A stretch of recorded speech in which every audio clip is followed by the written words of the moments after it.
السلام علیکم. چېرته که د چا له واده شپه وي، باید څنګه وکړلی شي چې د واده په شپې باندې خپله د واده شپه ولمانځي. زه اوس تاسو ته وایم، کله که یو څوک وغواړي چېرته د خپل واده شپه ولمانځي، له چا د لاس خواړه باید وخوري، نو دې کې هر رقم حالات راځي. هر رقم کېږي چې خاوند له ښځې سره وران شي، خښه له خاوند سره ورانه شي.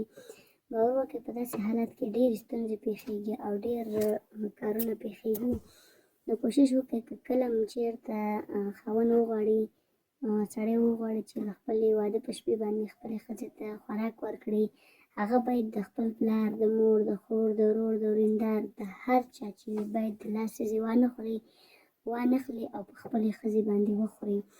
یو دا خبره. او بل که چېرته وغواړي چې ښځه له پلار له کور نه ځان سره د واده د شپې د خوړلو دپاره یو څه راوړي، هغه که چرګ وي که هر څه وي، که چېرته وغواړي ځان سره راوړي، نو هغه باید په خپل لاس باندې هغه څیزونه واخلي، هم له بازاره څخه.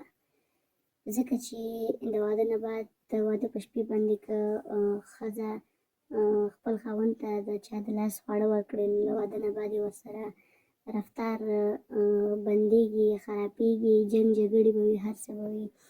او که چېرته خاوند وغواړي خپلې ښځې ته کوم څیز د بل د چا د لاس ورکړي، نو هغه کې هم خپلې ښځه ورسره له واده نه بعد جنګونه هم کوي، بد ردم ورته وایي، ژوند یې خرابېږي، ژوند یې بدېږي.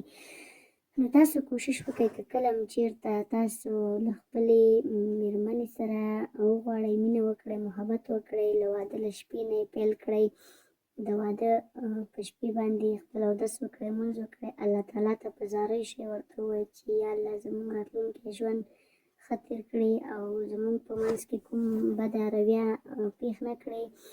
کوشش وکړئ کله هم چې تاسو غواړئ چې خپلې ښځې ته خوراک ورکړئ، خپل خاوند ته ورکړئ، نو هغه باید تاسو په خپل لاس واخلئ، د بل چا د لاس یې مه خورئ، ځکه له واده نه بعد ډېرې ستونزې پکې پېښېږي.